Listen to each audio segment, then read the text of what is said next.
lectura en el nombre del Señor Jesús. Amén. En esto consiste el amor, no en que nosotros hayamos amado a Dios, sino en que Él nos amó a nosotros y envió a su Hijo en propiciación por nuestros pecados. Amados, si Dios nos ha amado así, debemos también nosotros amarnos unos a otros. Nadie ha visto jamás a Dios si nos amamos unos a otros. Dios permanece en nosotros y su amor se ha perfeccionado en nosotros. Amén y amén. Amado Padre, vamos delante de tu presencia, en el nombre de tu Hijo amado Jesucristo, suplicando, Señor, y rogando al Señor que pueda darnos la sabiduría, el entendimiento, para comprender, Señor, lo que las Escrituras quieran decirnos. Señor, danos la sabiduría, danos la comprensión, danos, Señor, la capacidad de entender lo que tú quieras decirnos a través de estos versos. Por amor de tu bendito nombre, en el nombre de Jesús. Amén. Amén. Favor de tomar asiento. Estamos estudiando la primera de Juan, versículo por versículo. Llevamos aproximadamente 7 meses estudiando esta pequeña carta, esta primera de Juan, y ya estamos en el penúltimo capítulo, que es el capítulo 4. Pero nos hemos ido dando cuenta que dentro de estos versos hay mucha riqueza doctrinal, mucha riqueza espiritual para el conocimiento acerca de Dios. Hemos llegado ya al verso 10, el cual habla de esta manera y dice: en esto consiste el amor. Recuerde que en su contexto está hablando del amor de ¿quién? ¿Del amor del mundo? No, está hablando del amor de Dios. Por eso dice, en esto consiste el amor, en ese contexto. No en que nosotros hayamos amado a Dios, sino en que Él nos amó a nosotros y envió a su Hijo en propiciación por nuestros pecados. Le hemos llamado por título la causa y efecto de su amor, porque la palabra consiste es muy clave aquí en este verso. Dice, en esto consiste el amor. La palabra consiste se traduce como un efecto de una causa, es decir, el efecto que produce el amor de Dios. Tiene por causa, o sea, que Dios nos ame, eso trae un efecto. Trae un efecto. Porque la causa es que Dios nos ame, pero el amor no queda ahí. El amor de Dios causa un efecto. Y ese efecto del amor de Dios es que en primer lugar nosotros nos amamos al Señor. Antes de conocer a Cristo, nosotros no le amábamos. Nosotros seguíamos la corriente de este mundo, nosotros vivíamos nuestras vidas de acuerdo a la vanidad de nuestra mente, vivíamos nuestras vidas conforme al príncipe de la potestad del aire, el espíritu que opera en los hijos de desobediencia. Pero el amor de Dios consiste en primer lugar, y dice, no en que nosotros hayamos amado a Dios. Quien diga que está aquí porque amó a Dios desde un comienzo está mintiendo. Cada uno de nosotros debe entender que como cada ser humano sobre esta tierra, no queremos saber nada de Dios. No queremos seguir los caminos de Dios. No nos importan las leyes de Dios. Tenemos en poco la ley de Dios. Así éramos cada uno de nosotros antes de venir a Cristo. No éramos personas que seguíamos los caminos del Evangelio. Por eso muchas veces no entendemos, lo vemos tan fácil, porque no hemos escudriñado las Escrituras para entender que si usted y yo podemos ahora amar a Dios, podemos amar su ley, podemos servirle, es porque Él nos ha transformado por el Espíritu Santo. Si no fuera por la transformación que Él ha hecho en nosotros, ni siquiera tendríamos la facultad de adorar su nombre. La palabra del Señor nos muestra que usted y yo no amábamos a Dios antes de estar en los caminos del Señor. En primer lugar, le invito a que vamos para entender esto al libro de Romanos. Al libro de Romanos. Romanos capítulo 5. Romanos capítulo 5, versículo 7 dice la palabra del Señor. 6, perdón. Romanos 5, 6 dice: porque Cristo, cuando aún éramos débiles, a su tiempo murió por los impíos. Cristo murió por los que transgredían sus mandamientos. Usted y yo no buscábamos a Dios. Usted y yo no éramos personas que amábamos las cosas de Dios. Usted y yo no éramos las mejores personas de este mundo. Pero Cristo murió a su debido tiempo. ¿Por quién? Por los impíos. Por eso no es pensar de manera escritural y decir: Cristo me eligió a mí porque yo era la mejor persona. Eso es mentira. Usted le está quitando validez al sacrificio de Cristo. Usted con ese pensamiento está creando un egocentrismo hacia usted mismo, porque usted está pensando que por sus méritos ha agradado a Dios. Y eso es absolutamente falso. Cristo murió ¿por quién? Por los impíos. Por lo tanto, usted y yo éramos impíos. Éramos personas que no amábamos la ley de Dios. También la palabra del Señor, de un énfasis tremendo, nos dice en Romanos capítulo 3, verso 9. El apóstol Pablo, enseñándonos de manera evidente y clara, nos dice: ¿qué pues? ¿Somos nosotros mejores que ellos? Es decir, ¿somos mejores que las personas que están afuera? ¿Somos mejores que nuestros compañeros de trabajo que se burlan de las cosas de Dios? ¿Somos mejores que nuestra familia que nos tilda de locos por servir a Cristo? ¿Somos mejores que ellos? ¿Somos mejores de aquellas feministas que se van en contra de las leyes de Dios? ¿Somos mejores que alguien que está en la cárcel? Absolutamente no. Dice, ¿qué pues? ¿Somos nosotros mejores que ellos? En ninguna manera. Pues ya hemos acusado a judíos y a gentiles que todos están bajo pecado. Quien diga que no está bajo pecado está mintiendo. Quien diga que Cristo lo eligió porque sabía que se iba a comportar como una buena persona, eso es falso. Todos somos pecadores. Todos somos impíos. No somos mejor que alguien que está en la cárcel. Una persona que se cree mejor que alguien que está en la cárcel, una persona que se cree mejor que un compañero de trabajo, una persona que se cree mejor que su familia que no sirve a Cristo, es una persona que no ha entendido el Evangelio. Porque alguien que entiende el Evangelio entenderá que un pecado mínimo. Usted puede decir: es que yo antes, cuando no servía a Cristo, me portaba bien, no tomaba, no fumaba. ¿Eso qué representa? Absolutamente nada. El no servir a Cristo es el pecado más grande. Es el pecado más grande que un ser humano puede cometer. El no servir a Jesús. El no entregarle su vida a Jesús. Es el pecado más grande que el ser humano comete. Eso es lo que usted y yo debemos entender. Entonces, ¿somos mejores que los demás? No. Porque el Señor no soporta ni el más mínimo pecado. La más mínima mancha es algo repugnante delante de los ojos de Dios. Por lo cual no basta decir: es que yo nunca le hago mal a nadie, yo no tomo, no fumo, no practico, ¿cierto?, la droga o todo este tipo de cosas. Eso no lo hace una persona buena delante de los ojos de Dios. Eso le hace una persona peor todavía, porque se está justificando delante de Dios como alguien bueno. La palabra del Señor nos ha encerrado a todos como pecadores. Todos somos malos. Desde el que está aquí hablando hasta toda la gente que está. Todos somos malos. Todos somos pecadores. Verso 10 dice: como está escrito, no lo estoy diciendo yo, lo dice la Biblia, no hay justo ni aun uno. Entonces Dios, desde su perspectiva santa, Él miró a la tierra, miró a toda la humanidad que nacería, miró a cada ser humano sobre esta tierra y se dio cuenta de algo: no hay ni siquiera un justo. Entonces el que diga: es que yo soy una buena persona, soy mejor que este, no.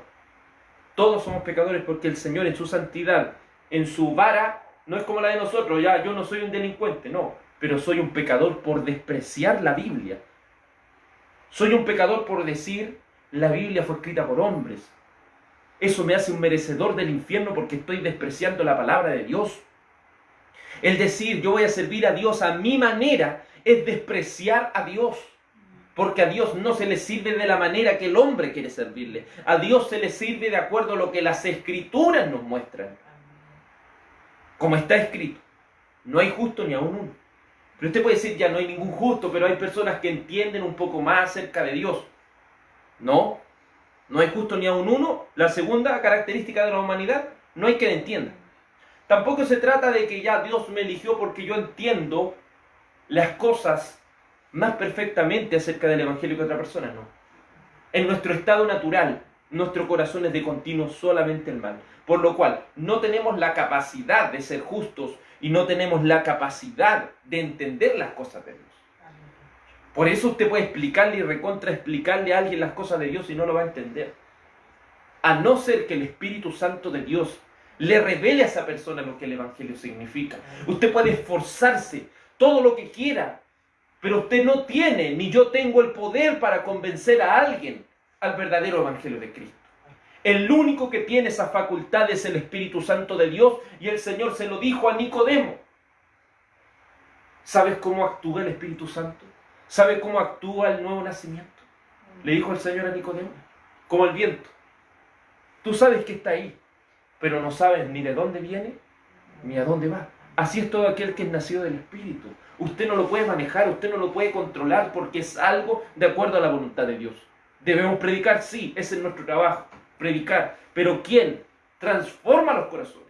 ¿Quién corta las cadenas de pecado? Es solamente Cristo. Usted puede decir, ya, pero no hay ninguna persona justa delante de los ojos de Dios. Todos somos pecadores, sí. Está bien. Ya, nadie entiende toda la Biblia. Está bien. Pero por lo menos hay alguien que busque a Dios. Hay personas que buscan a Dios. No, la palabra del Señor dice, no hay quien busque a Dios. Pero usted puede decir, pero ¿por qué hay tantas religiones? Porque cada persona quiere inventar a Dios a su manera. Quiere hacer un Dios que no le diga lo que tiene que hacer. Quiere inventar un Dios que sea para su propia conveniencia. Por eso no hay quien busque al verdadero Dios. Y usted puede decir, es que yo encontré a Jesús. Hay muchas canciones o alabanzas, entre comillas, que dicen, yo encontré a Jesús. Yo elegí a Jesús. Jesús no es un producto de supermercado que usted si quiere lo elige, no. Es Dios quien lo elige a usted. Sí, Señor. Es Dios quien lo busca a usted. Muchos dicen, encontré a Jesús. ¿Pero quién estaba perdido? Jesús. Nosotros estamos perdidos. Él nos encontró a nosotros. No nosotros lo encontramos a ellos. Verso 12 dice, todos se desviaron, a una se hicieron inútiles. La palabra del Señor ocupa en absoluto y dice, todos se desviaron. O sea que cada persona sobre esta tierra se desvió de los caminos de Dios. Todos se desviaron, a una se hicieron inútiles. No hay quien haga lo bueno, no hay ni siquiera uno. Cuando la palabra dice no hay quien haga lo bueno, está hablando de hacerlo de manera perfecta, porque para Dios no es como para nosotros algo bueno, es como algo más o menos bueno, no. Para Dios no existe lo más o menos bueno. Para Dios o es bueno o es malo. Si la salvación fuera por obras, una cosa mala que haga en mi vida me iría al infierno. O sea que cada uno de los que estamos aquí en el Evangelio no iríamos al infierno si el Evangelio fuera por obras.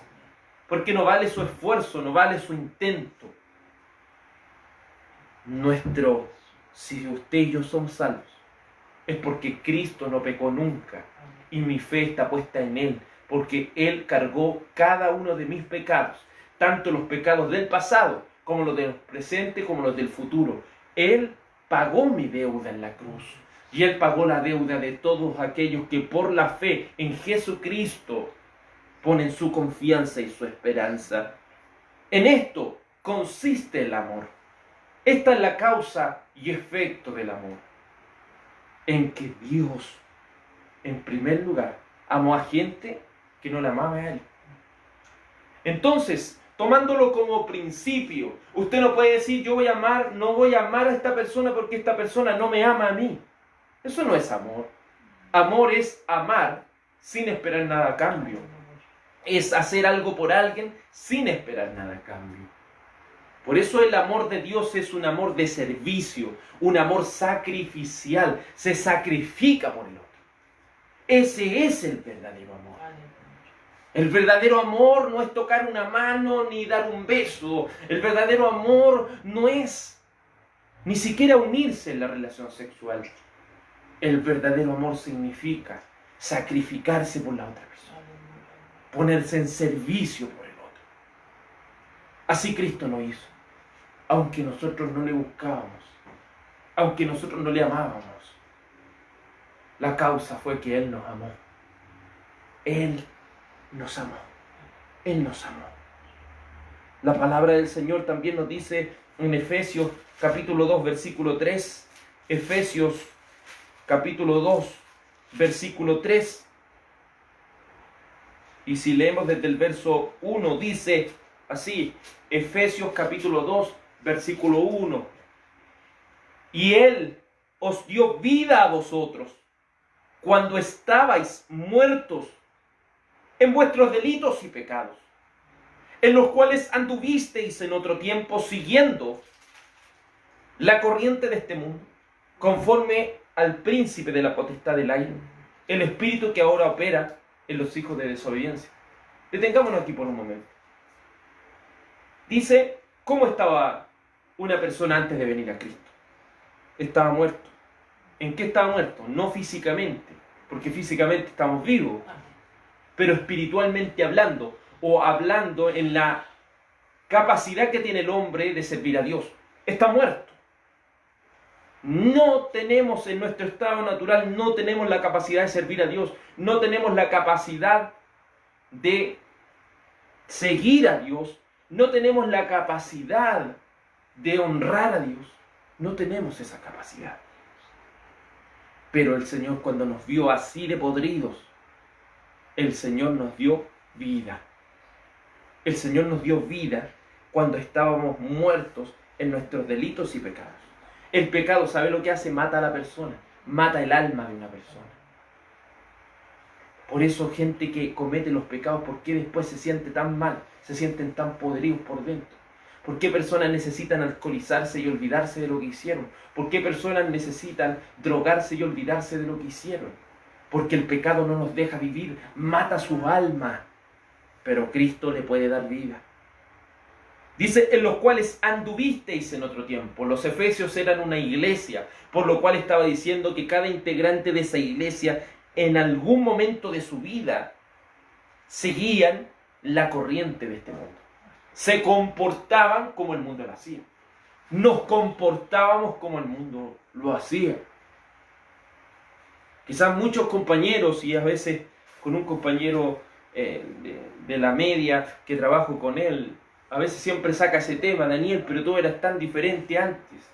Ahora, ¿por qué estás tan cambiado? ¿Por qué estás tan diferente a como te conocimos antes? Porque Cristo me cambió. Amén. Porque Jesucristo me cambió. Gracias, Señor. Si antes eres tan buena onda, antes, pero ahora tanto de la Biblia que te enfocas. Cristo me cambió. Así yo creo que también pasó en su vida. Cristo nos cambió. Antes seguíamos la corriente de este mundo. Antes hacíamos las cosas que el mundo hacía, pero ahora no. Dice, conforme al príncipe de la potestad del aire, el espíritu que opera en los hijos de desobediencia. ¿Qué quiere decir así? Eso. Antes éramos hijos del diablo. Y a veces la gente no quiere entenderlo. Lo hemos dicho muchas veces. Y al último nosotros no lo entiende al leer más la palabra del Señor. Antes estábamos buscando, mira, la iglesia satánica se está reuniendo ahí con sus cachos, su cola y su iglesia roja, la estrella 5 puntas, y eso servirá al diablo. Y el diablo le gusta hacer eso porque se ríe de nosotros y nos hace más ignorantes. Y usted dirá, ¿por qué? Debe entender este concepto. Todo aquel que no está en Cristo es un hijo del diablo. Amén. No es necesario que se coloque unos cachos o que haga una estrella 5 puntas, un 666, no. Todo aquel que no está con Cristo es un hijo del diablo. No hay un punto neutral. O es un hijo de Dios o un hijo del diablo. No puede ser las dos cosas, ni siquiera puede estar en un punto neutral. Un ateo dice, yo no creo en Dios, yo no creo en el diablo, no creo en nada. Es un hijo del diablo igual. Porque está haciendo lo que el diablo quiere. Está actuando de acuerdo al espíritu que opera en los hijos de desobediencia. El espíritu del aire. de la potestad, perdón, del aire. Entonces, usted y yo debemos comprender ese concepto. Todo aquel que no sirve a Cristo está sirviendo a Dios. Ese es el punto terrible. Entonces no nos enfoquemos que la gente que está haciendo una iglesia satánica, eso abiertamente lo hacen. Pero eso no quiere decir que los demás no sean hijos del diablo. Son hijos del diablo, escuchen. Si usted no está sirviendo a Cristo, usted es un hijo del diablo. Y eso es muy tremendo, eso es muy terrible. Por eso, y usted dice, y usted también, antes era un hijo del diablo. Pero el Señor cuando me transformó, y nos transformó, Él nos adoptó en su familia y nos hizo hijos de Dios. Nos sacó de ser un hijo del diablo a ser un hijo de Dios. Porque Él nos adoptó en su familia y nos dio una nueva vida. Verso 3. Entre los cuales también todos nosotros vivimos en otro tiempo. O sea, cada ser humano de esta tierra es un hijo del diablo. Cada ser humano que nace en esta tierra es un hijo del diablo. Al nacer, ya nos transformamos en un hijo del diablo. Y David apunta más allá. Dice, en pecado me concibió mi madre. Cuando alguien es concebido, ya es un hijo del diablo. Entonces no podemos decir que un bebé es un hijo del diablo también. Y usted puede decir, pero es que no hace nada malo, pero tiene el pecado dormido dentro de sí. Bastará solamente una chispa para que se active. Por eso podemos ver que un niño después, ¿cierto?, empieza a hablar, empieza a caminar, ya empieza a moverse, y lo primero que usted nota es que alguien porfiado. ¿Por qué un niño se comporta o no obedece? ¿Por qué un niño nace desobediente? Porque el pecado siempre estuvo en el niño, el pecado siempre está en todos nosotros. El pecado nos ha afectado a la raíz. ¿Dios nos creó pecadores? No, Dios nos creó santos. Pero desde el momento que Adán y Eva tomaron de ese fruto, conocieron lo que era el bien y el mal. ¿Y qué sucedió con eso? Les quedó gustando el mal. Y el mal dominó y se apoderó de su corazón. Eso es lo que nosotros le llamamos el pecado original. El pecado ha sido traspasado a cada persona sobre esta tierra. Cada uno de nosotros debe entender que no somos pecadores porque pecamos. No somos, escúcheme bien, no somos pecadores porque pecamos. Pecamos porque somos pecadores.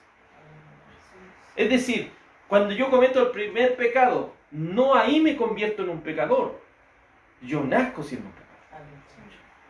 No porque Cristo me haya creado así, sino porque el ser humano decidió trazar sus propios límites, trazar su propio conocimiento acerca del bien y acerca del mal y abandonar a Dios.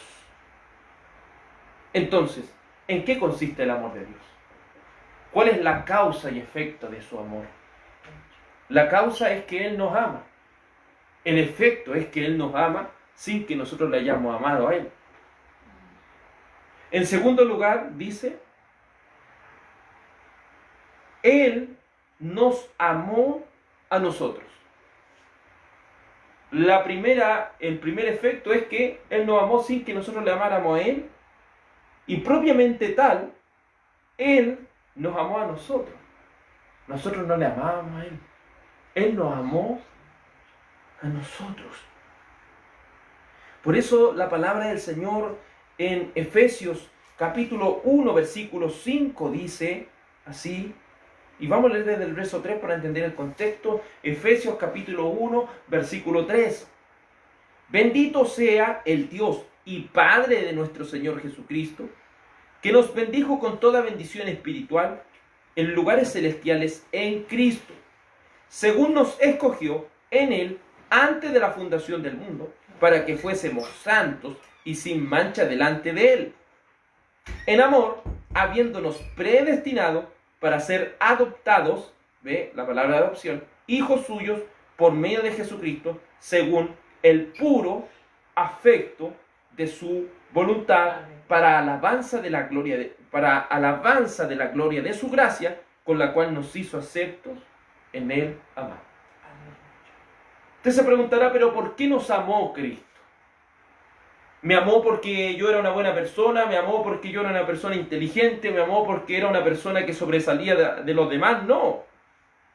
Recordemos, no amábamos a Dios, éramos las peores personas, pero Cristo nos ha dado una nueva vida, nos ha adoptado en su familia, nos ha predestinado antes que el mundo fuera creado. El Señor ya había predestinado a las personas que iban a ser salvas. ¿Y por qué lo hizo? Lo hizo por el puro afecto de su voluntad. ¿Por qué el Señor nos ha escogido para que andemos en su camino? ¿Por qué? Por el puro afecto de su voluntad. O sea, porque Él lo quiso. Él quiso amarnos. Él nos amó, ¿por qué? Porque Él lo quiso. Porque Él lo quiso. Él lo quiso. Él así lo sintió desde lo más profundo de su corazón. Y en segundo lugar, ¿por qué? Lo hizo porque Él quiso. Y en segundo lugar, nos escogió para alabanza de la gloria de su gracia. Él nos escogió en segundo lugar para que su nombre sea reconocido como lo más grande. Él nos escogió para que reconozcamos que el valor de su gracia merece una alabanza eterna. Por eso en el cielo, y una vez que la nueva Jerusalén se pose sobre el cielo nuevo y la tierra nueva, adoraremos y alabaremos al Señor por siempre y por la eternidad. Porque Él nos amó para que nosotros le alabemos por siempre y reconozcamos el valor que tiene su gracia. Reconozcamos el valor que tiene lo que Él ha hecho por cada uno de nosotros. Por eso este mismo libro de Efesios capítulo 1 versículo 11 dice la palabra del Señor: en Él asimismo tuvimos herencia, habiendo sido predestinados conforme al propósito del que hace todas las cosas según el designio de su voluntad. ¿Por qué el Señor nos escogió? Porque Él lo quiso. Porque su propósito y su decreto eterno así lo había establecido de antemano. Si Él ha predestinado a las personas que han de ser salvas, Él la ha hecho conforme al propósito del que hace todas las cosas según el designio de su voluntad. En palabras simples, porque Dios así lo ha querido. Amén. Siéntase gozoso y alegre de que el Señor haya querido que usted y yo estemos en su camino. Siéntase gozoso que no siendo las mejores personas, sino siendo lo peor de este mundo, lo más bajo, lo más menospreciado, lo más débil de este mundo, el Señor nos haya escogido para servirle en su camino. Siéntase gozoso y alabe al Señor, porque ha sido tan grande su amor para con nosotros, en que siendo aún pecadores, Cristo murió por nosotros. El libro de Romanos 8:29 nos va a añadir otro por qué el Señor nos ha amado. Romanos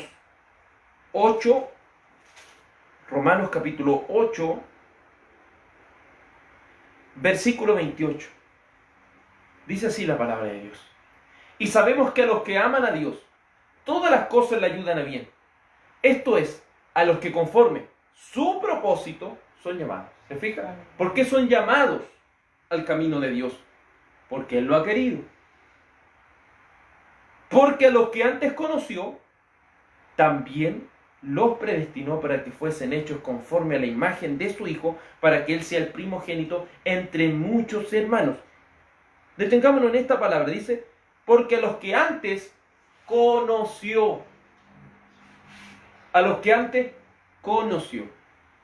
Muchos han malinterpretado esta palabra conoció para decir el Señor conocía que esta persona iba a hacer esto y iba a hacer lo otro. No. Cuando hablamos de la palabra conocer, hablamos de que el Señor sabía quiénes somos. No de qué haríamos, sino de quiénes somos. Grábese bien eso en su mente, la palabra conocer, y eso es un estudio profundo que hay que hacer de las Escrituras, porque muchas veces se utiliza una palabra y la gente toma lo primero que se le viene a la mente. No, debe estudiar con profundidad en las Escrituras lo que conocer significa. Y si usted hace un estudio profundo de las Escrituras, se va a dar cuenta que conocer, el Señor no conoció lo que nosotros haríamos, sino que su conocimiento previo o su presciencia significa y está hablando de que Él nos conocía como éramos. Él nos conoció por lo que somos, no por lo que haríamos. Que quede claro eso. Entonces, ¿por qué el Señor nos amó? Porque Él nos conoció. Él sabe quién es usted. Él sabe quién soy yo. Él lo conoce. Y no es que las demás otras personas no las conozca, pero Él quiere, recuerde que la palabra conocer se estrecha como una relación íntima. El Señor quiere tener una relación íntima con nosotros. El Señor quiere tener esa unión con nosotros. Por eso, ¿cómo se le llama a la iglesia? La esposa de Cristo. Este es un amor tan grande el que Cristo ha hecho por nosotros. Por eso la palabra conocer es tan importante dentro de las Escrituras. El libro de Daniel 4:35. ¿Por qué el Señor nos amó? Daniel 4.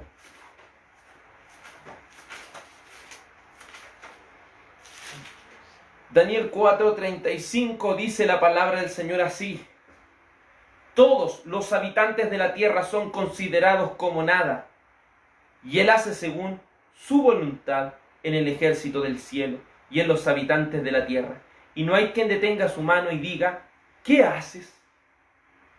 ¿Se fija lo importante que esto significa? Es que el Señor es soberano. ¿Por qué lo escogió? Porque Él es soberano. Él hace las cosas porque Él quiere hacerlas. Amén. ¿Y quién le puede decir: Señor, está mal lo que tú estás haciendo? ¿Quién le puede decir eso? Nadie. Porque Él es soberano. ¿Quién conoció la mente del Señor? ¿Quién fue su consejero? ¿Quién le puede dar un consejo al Señor? Nadie. Si Él es eterno, Él es soberano, Él lo sabe todo. Él conoce y nos conoce. Es maravilloso ir entendiendo esto para ir asimilando qué es lo que significa que Dios nos amó. En palabras simples, Dios nos amó porque le nació hacerlo desde su corazón. En tercer lugar, dice, ¿en qué consiste el amor de Dios? El amor de Dios tiene una causa y efecto. En primer lugar, nosotros nos amamos a Dios. En segundo lugar, Él nos amó porque le nació amarnos. En tercer lugar, dice, envió a su Hijo en propiciación por nuestros pecados. La causa de que Dios nos amara produjo, en tercer lugar, el efecto de enviar a su Hijo. Quiero que entienda bien este concepto. ¿Qué es lo que significa? Y le hemos hecho el énfasis en estas últimas dos partes. ¿Qué es lo que significa que Dios Padre haya enviado a su Hijo? Usted que es padre, usted que es una madre, medite esto en su corazón. ¿Son sus hijos importantes para usted? ¿Son el fruto de su vientre algo importante? Y si son importantes para usted, porque creo que para una persona con sus 5 sentidos, sus hijos serán importantes. Son algo que aman. Y piense esto por un momento. Si le tocara a usted entregar a su propio hijo, al hijo más amado que tiene, si le tocara entregarlo y echarle la culpa de todo lo que personas malas hicieron para salvar a esas personas malas, ¿usted lo haría? Yo creo que no, ¿cierto? Una persona no entregaría a lo que más ama para salvar a gente que no se lo merece. Así éramos nosotros. Para que Dios mostrara la plenitud y la grandeza de su amor, Él tuvo que entregar lo que más ama. Porque este amor entre el Padre y el Hijo es un amor eterno. Es un amor tan grande que está desde los días de la eternidad, y que Él entregara a su único Hijo es el acto y la prueba de amor más grande que Dios ha mostrado hacia sus criaturas, específicamente a la humanidad. Y más profundamente a sus escogidos. Dios ha enviado a su único Hijo. Mateo 3:17, Mateo capítulo 3, versículo 17 nos expresa el amor que tiene el Padre hacia su Hijo. En Mateo capítulo 3, versículo 17 dice la palabra del Señor: y hubo una voz del cielo que decía: este es mi Hijo amado, en quien tengo complacencia. Puede leer rápidamente esto, pero si usted lo medita, está diciendo: este es mi Hijo, esto es lo que amo. Este es el Hijo que amo. Y no solo lo amo, sino que me complazco en Él. Lo amo con una sinceridad tan tremenda que confío plenamente en lo que Él haga. Entonces, cuando el Padre entregó a su Hijo, está entregando lo que más ama. Y eso usted no lo puede entender, ni siquiera dimensionar. Porque Dios Padre entregó a lo que más ama. Y la palabra del Señor nos añade y dice en Romanos 8:32, Romanos 8:32, para entender de la profundidad de lo que esto significa. Romanos capítulo 8, versículo 32, dice: el que no escatimó ni a su propio Hijo, sino que lo entregó por todos nosotros, ¿cómo no nos dará también con Él todas las cosas? Dice: el que no escatimó, el que no se reservó, el que no negó ni a su propio Hijo. No se reservó ni a su propio Hijo. Ni siquiera Él creó una criatura tan grande que pudiera cubrir esto. Él entregó lo que más ama, a su propio Hijo. Ni siquiera se reservó lo que más ama. Yo creo que un rey, para poder salvar su reino, enviaría a su mejor ejército. Enviaría a las personas de confianza, quizás. Si tuviera que entregar lo que más, entregaría, ¿cierto?, hasta la persona que tiene más, al amigo que más confía en enviar.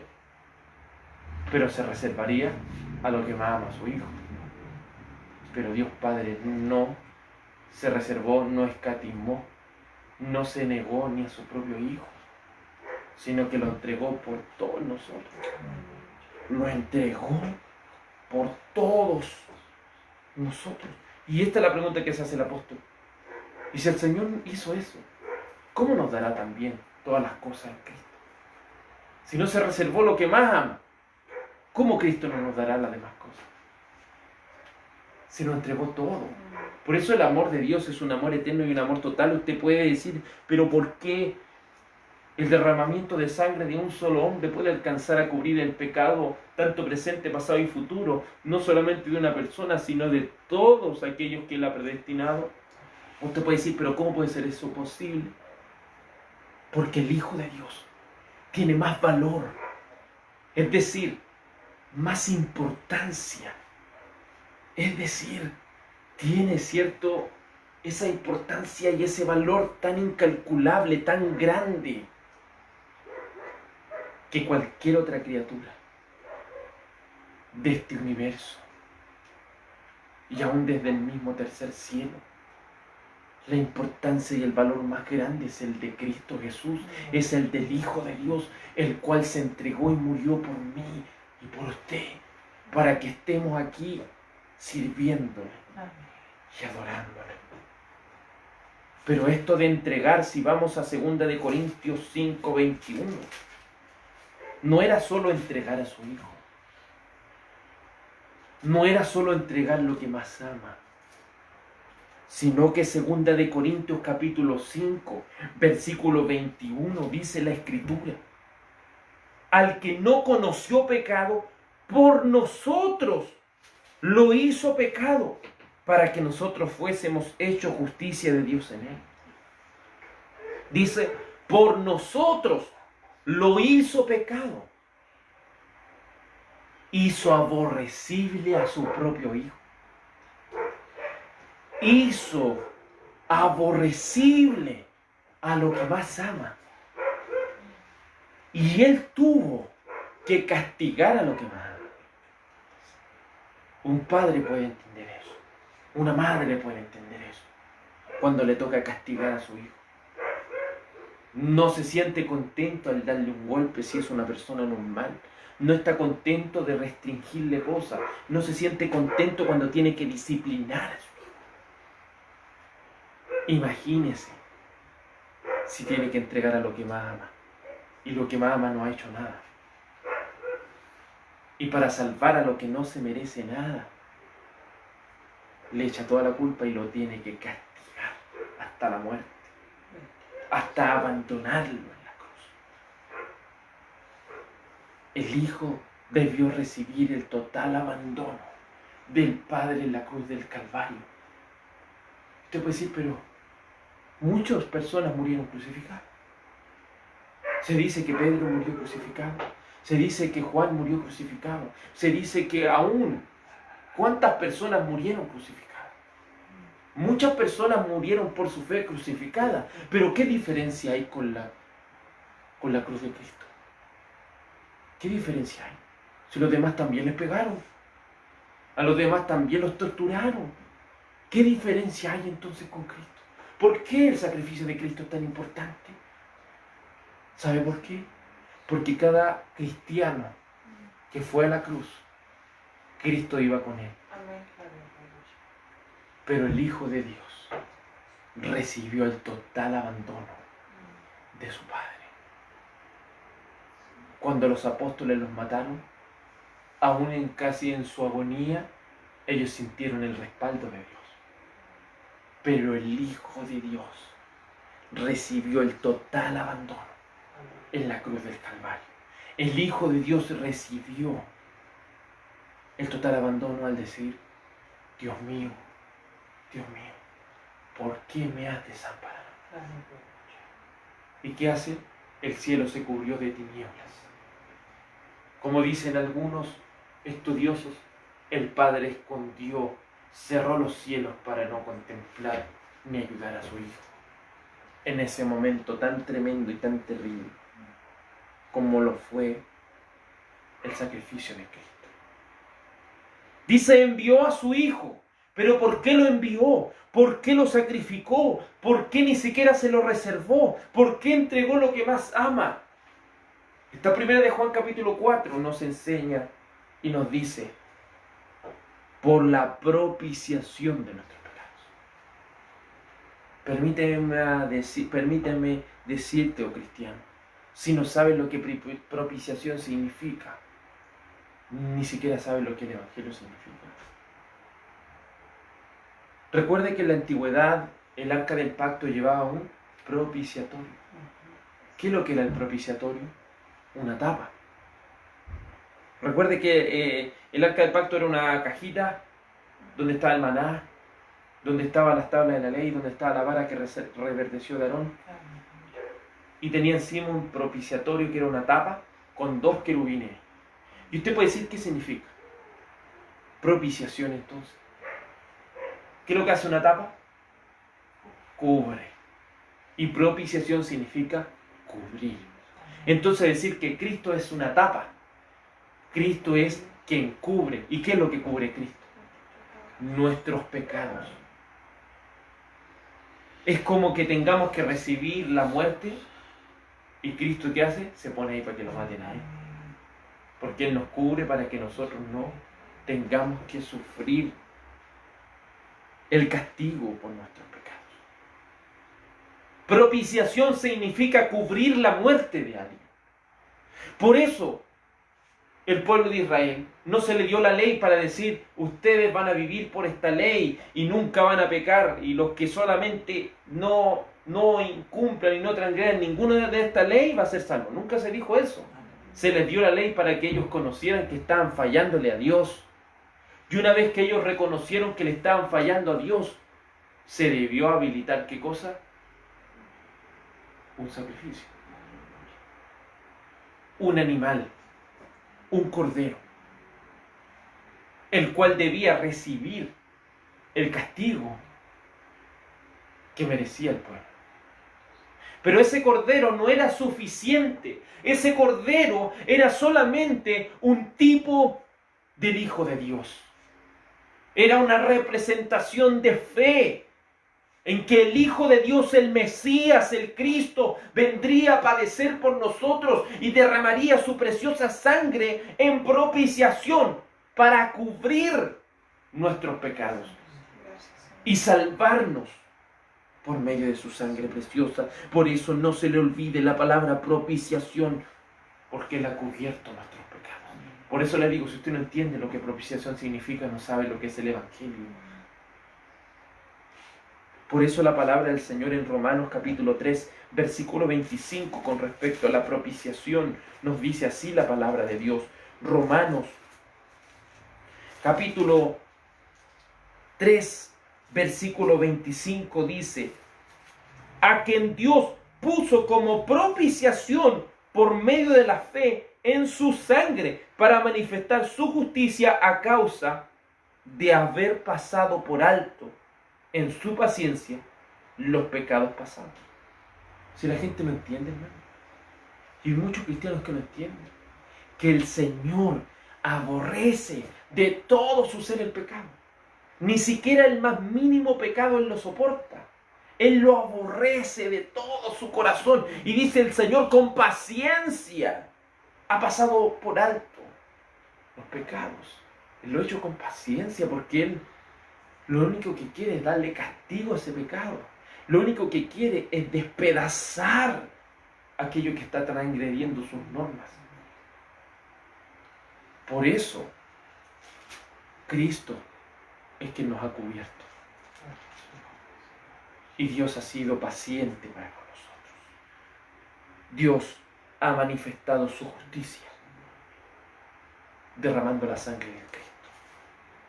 No mire como algo tan fácil decir el Señor nos sigue, si Él quiere nos salva, como algo tan fácil. Él, para poder salvarnos, tiene que satisfacer su justicia. Tiene que satisfacer y cumplir el amor y a la vez el castigo. Su ira. Todos sus atributos tienen que cumplirse para poder salvarnos. Romanos capítulo 5, versículo 8, dice así la palabra del Señor: mas Dios muestra su amor para con nosotros, en que siendo aún pecadores, Cristo murió por nosotros, pues mucho más estando ya justificados, es decir, declarados justos en su sangre, por Él seremos salvos de la ira. Por Él seremos salvos de la ira de Dios. Volvamos a la primera de Juan, capítulo 4, versículo 10. En esto consiste el amor de Dios. No en que nosotros hayamos amado a Dios, sino que Él nos amó a nosotros y envió a su Hijo en propiciación por nuestros pecados. Amados, si Dios nos ha amado así, debemos también nosotros amarnos unos a otros. Esto nos enseña que lo que Cristo hizo por nosotros no solo nos ha dado el privilegio de la salvación, sino que nos deja con la obligación, escuche bien, con la obligación de amar como amó Cristo, es decir, de manera sacrificial. No solo es experimentar el privilegio de haber sido salvo por Cristo, sino que nos vemos con la obligación de, así como amó Cristo, debemos amar a nuestros hermanos. Y usted se preguntará, ¿y cómo es eso? Lo hemos estudiado anteriormente en Primera de Juan, capítulo 3, versículo 16, donde dice la Escritura: en esto hemos conocido el amor, en que Él puso su vida por nosotros. También nosotros debemos poner nuestras vidas por nuestros hermanos. ¿Estará dispuesto a poner su vida por sus hermanos? Si usted no es que tiene que ayudarlos cuando ellos lo necesiten solamente, usted debe estar dispuesto a entregar su vida por ellos. Su vida en servicio a sus hermanos. Por eso Mateo 20, versículo 20. Mateo 20, versículo 20. Dice así la Escritura. Entonces se le acercó la madre de los hijos de Zebedeo con sus hijos, postrándose ante él y pidiéndole algo. Él le dijo, ¿qué quieres? Ella le dijo, ordena que en tu reino se sienten estos dos hijos míos, el uno a tu derecha y el otro a tu izquierda. Entonces Jesús respondiendo dijo, ¿no sabéis lo que pedís? ¿Podéis beber el vaso que yo he de beber y ser bautizados con el bautismo con que yo soy bautizado? Y ellos le dijeron, podemos. Él les dijo, a la verdad, de mi vaso beberéis, y con el bautismo con que yo soy bautizado seréis bautizados. Pero el sentaros a mi derecha y a mi izquierda no es mío darlo, sino a aquellos para quienes está preparado por mi Padre.